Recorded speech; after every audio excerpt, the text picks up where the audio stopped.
you're almost going to battle with somebody. You get a different level of friendship with them. And there's just the stuff that you help each other through and the stuff you talk about is sort of a special thing.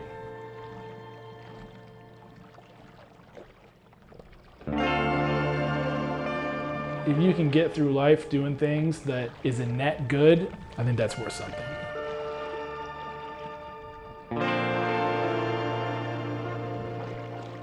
These guys are unique, and the challenges that they've faced over these 4 lakes, each one of them is different. Who they are and what they do this for makes it all the more valuable.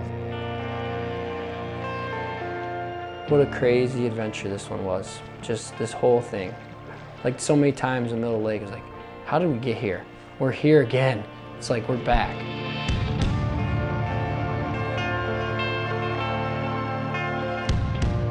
Centuries ago, the Erie people called these waters the Long Tail.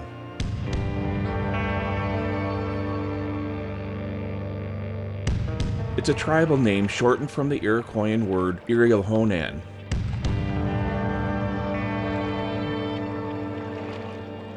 Bordered by 4 states and 2 countries, it's drinking water to millions.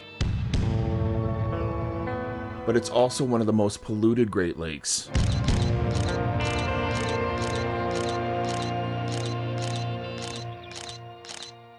Mostly because of us.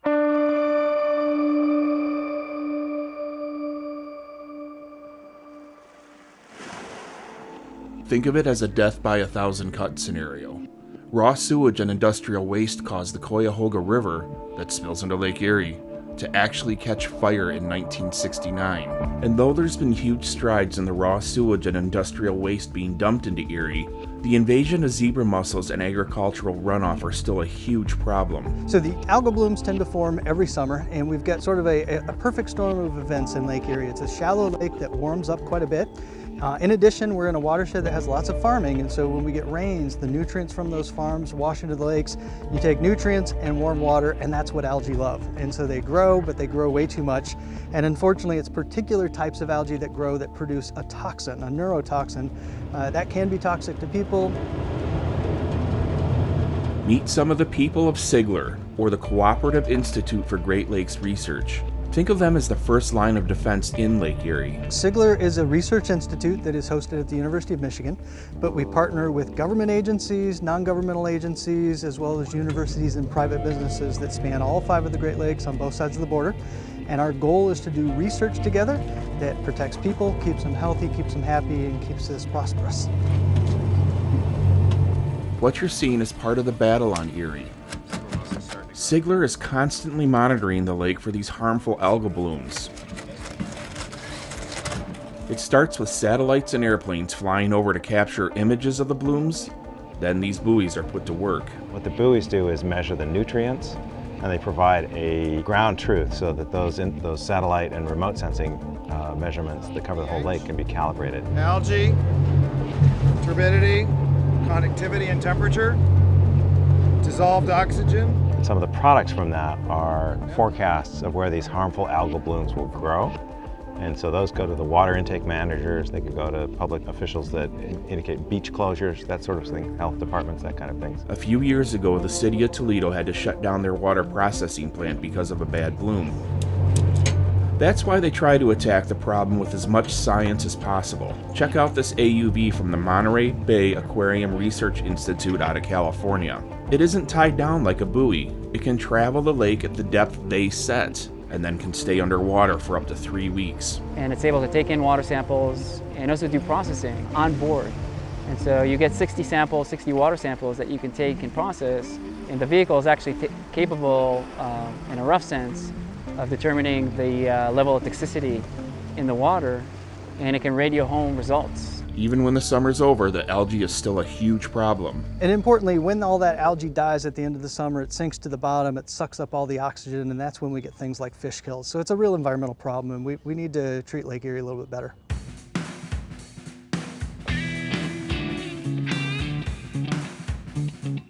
Usually these paddles start on a remote beach with barely anyone around. Not this one. Downtown Detroit, June 18th, 2019. They headed to their launch site on Belle Isle, Nothing remote about starting a paddle in proximity to a metropolitan area populated by 2 countries. It was definitely a unique opportunity to start right in between 2 fantastic guardians of the water, in my opinion, the United States and Canada, who both have a vested interest in the Great Lakes, and here we were to start this cool adventure across Lake Erie. Morning. Good morning. Belle Isle proved to be the first challenge, as the guys arrived to a media circus of sorts. There were 5 television stations waiting for them. The second we got out of our trucks, there was a bunch of media there, a bunch of people. Everybody wanted a piece. I mean, that's the whole point, right? We do something crazy to raise awareness and attention. So, us dealing with the media at the beginning is the most important thing, to spread our word across the country, across the world, and raise funds for an organization working hard. With all the interviews over, the river was waiting.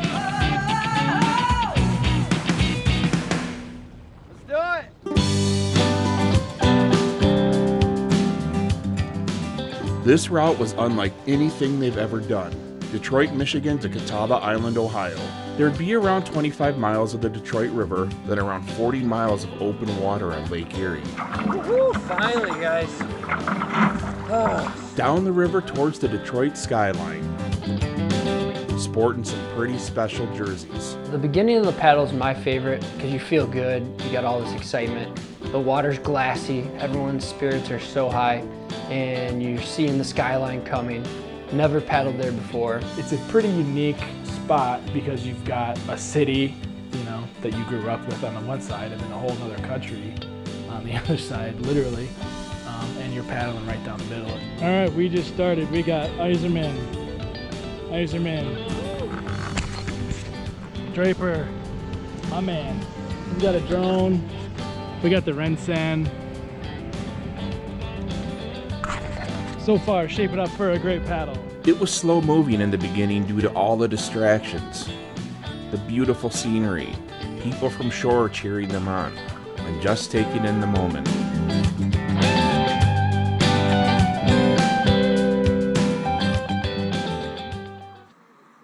Then it was time to say goodbye to an old friend.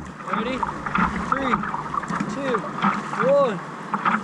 Woohoo! They're tearing it down, and I had a lot of fond memories of the Joe, and used to go to probably 2 or 3 games every year. And we're going by it, and the cranes are in the process of knocking it down. It just meant a lot to us to kind of give it one last salute, because we probably won't see it again standing. This is the hottest we've ever had on a paddle. For us in these events early on, trying to get some stability in what's going on in our speed, our pace, and certainly our direction is going to have a lot of play on how things work later on in the trip. With the currents, the river, we weren't as stable as we needed to be, and that caused a little bit of chaos right out of the gate. Here comes Joe. Especially for Joe. He started falling behind. I ended up paddling in the middle of the river. I was paddling pretty hard, about as hard as I was willing to paddle. And everybody else was just like slowly, getting away. And it looked like they were just not paddling at all, just barely paddling. Quinn and I were pretty much following the boats in the shipping channel, and we were moving along. It felt like we were barely even paddling. And Joe was way back there, and Bright comes up and he yells at us, "Guys, I can't paddle any faster, slow down, slow down." And we're not even barely touching the water with our paddle. So we go another hour. He is way back there. He comes up and he is just furious at us. Yeah, I'm just not paddling any faster than that. You guys can go whatever pace you want. No, we're cool. Fast as I'm paddling. No, you're good. We're trying to get the feel for what's going on with it because it's a little bit different. If I'm by myself the whole time, I don't really get. I don't think that's gonna happen. It just sucks paddling as hard as you can. Everybody's pulling away, and it's hour 2 or 3. So that's basically what I was like, this is gonna be a long paddle. We're gonna let them cool off a little bit. We're feeling the heat. Yeah. We're gonna have a chat with them. We need to try and stable it out on our end so that we can provide you with a stable target. That's certainly part of it. I can't go any slower. It's painful. Part of the problem is Joe wasn't in the shipping lane. That's where the current is. The other problem was Joe hates the beginning of these paddles. He's kind of like an old diesel engine, where it takes a while to warm up, and the longer it runs, the stronger it is. He wasn't warmed up yet. Yeah, that's the worst part of the paddle. The beginning. I think it takes really honestly takes about 10, 15 miles before I'm loosened up.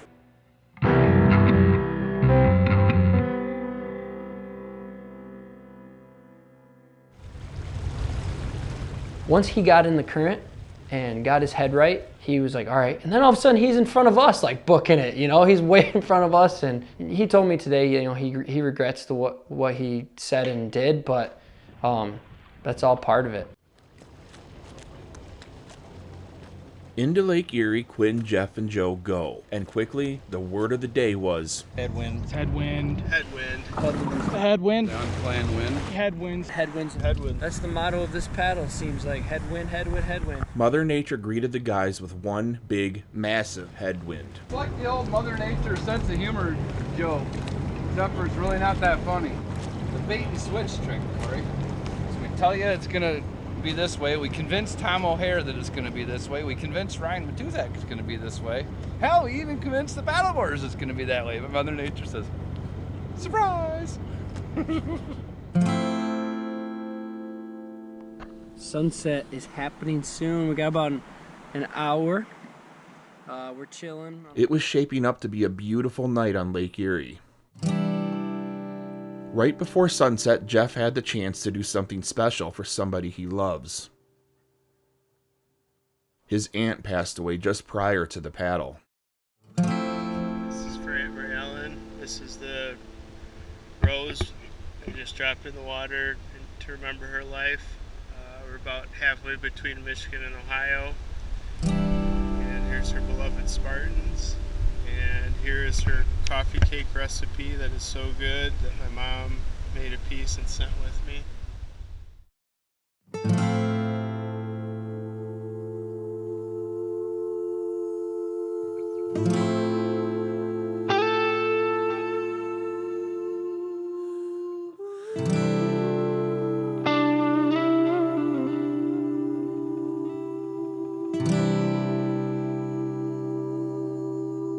The sunset was stunning. That's what it's all about, protecting this place right here.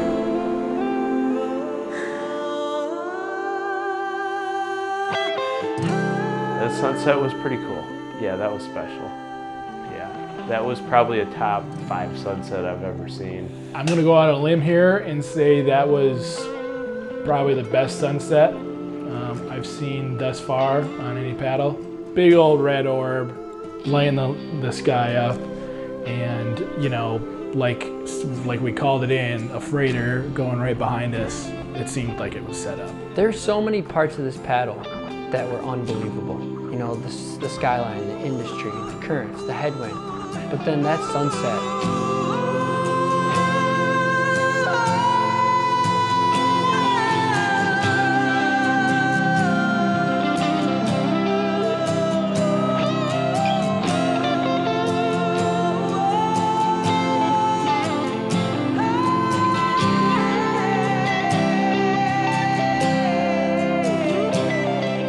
Beam of light.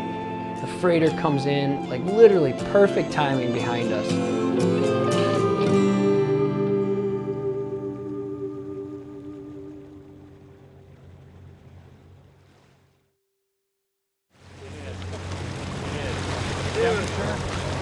place in the world would rather be than right here. We were hoping as the sun went down that it would calm, but obviously it didn't. What an epic paddle today. We're a star! We're a star! Beat to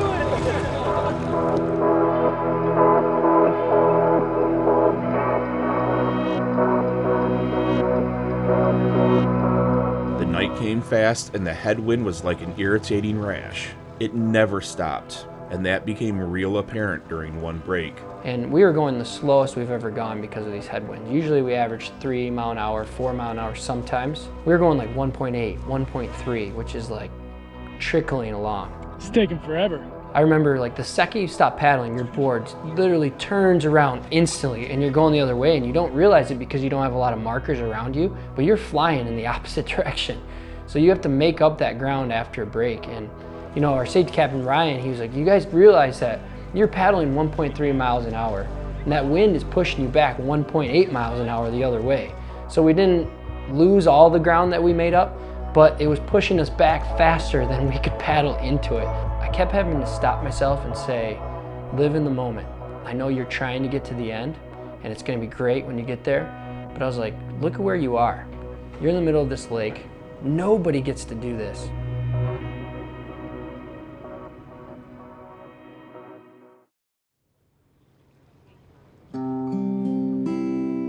You're with your buddies, you're with a great team, the best EMT, the best captain, the best support group, all together for one purpose. Like, you've got the organization that you're standing up for right there. It made it that much more rich for me. Okay, somehow we made it through the night. Morning has come and we can see land, so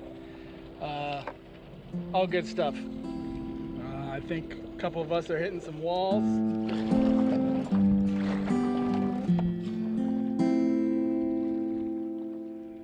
Like the sunset, the sunrise was equally as stunning.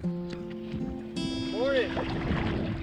Quinn was hurting, but it was a good pain. My legs were killing me and like it was just like, whoa, you're exhausted, you know, you've been paddling for 20 hours at that point. Part of that was pain, part of that was exhaustion, and part of that was just trying to live in that moment. So like you'll see me there and I'm just like bent over and like just trying to take that in because that is one of the best feelings that you could have in the world. Joe, the old diesel engine, was getting stronger and was able to repay a debt from earlier in the paddle. Listen to the voices. You know, that's the other good point about having all of us doing this together is like early on, Quinn can bring me back into, you know, whatever, get my attitude good or whatever. Of the keepers of the water. And like later on when I feel good and he's starting to slow down, I can do whatever I can to, you know, get his spirits up a little bit. You know, so it's nice being able to lean on each other.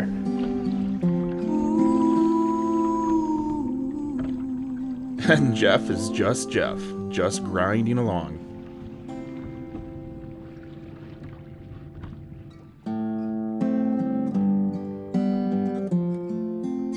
Listen to the voices, voices of the keepers of the water. We must change the music of its dance. Hungry for progress, blind to what it's cost us. Our future can't be left to chance.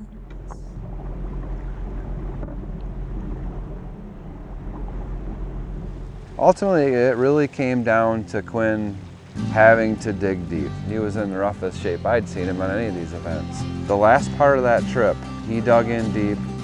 We turned up the speed because we wanted to be there in time so that the families that were back home could see it on 9 and 10 News. To share this with our community and the families that are back home watching was a pretty big motivating factor. And we made some really good time in that last stretch, and they were hurting. They were hurting, but they made great time. They were up in the fours. Yep, guys, you were in the fours. Like that first time we came around that corner, we could see people. No matter what, I always tell myself, I'm not gonna cry, I'm not gonna cry. And all of a sudden, you're just like, little baby, you know, this is just starts coming out, and you look at each other, and you're like, and Joe, he's like, man, I love you guys. You know, he said that as the sun was coming up. And Jeff right away was like, love you too. And I just like, get under skin, I waited a little bit, and I was like, he goes, you know, Quinn, that hurt my feelings. I was like, I love you too, man, you know? Quinn, Jeff, and Joe don't do this for fame. They don't do it for glory. These crossings hurt. They do it to drive a point home, that it's worth the pain to raise awareness to keep what they're gliding across clean, fresh water. That's worth standing up for. When they got to shore, we were there and we could see the looks on their faces. I mean, that headwind for the whole trip had taken its toll, and this was done, and it was a success, but it was not easy. Quinn, Jeff, and Joe paddled 73 miles in 23 and a half hours and ended up raising $17,000 for Sigler. That was tough. Oh my God.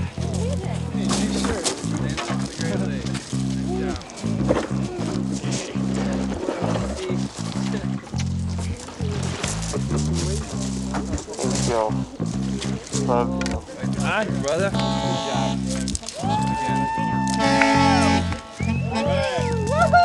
Hey, on my brother. Hey, Glad you made it. another one. Yeah, it was fun. Yeah, sweaty. Oh, gross. Brothers don't shake hands. Let's raise our voices before it's gone, while kings and corporations look on. Sing for the river, sing for the water, for the spirit of the people of the land. Sing for a bridge where we can come together from Mother Earth. We all must stand and sing for the water. Sing for the water. The system is broken, but with our eyes wide open, we can make change from within. Find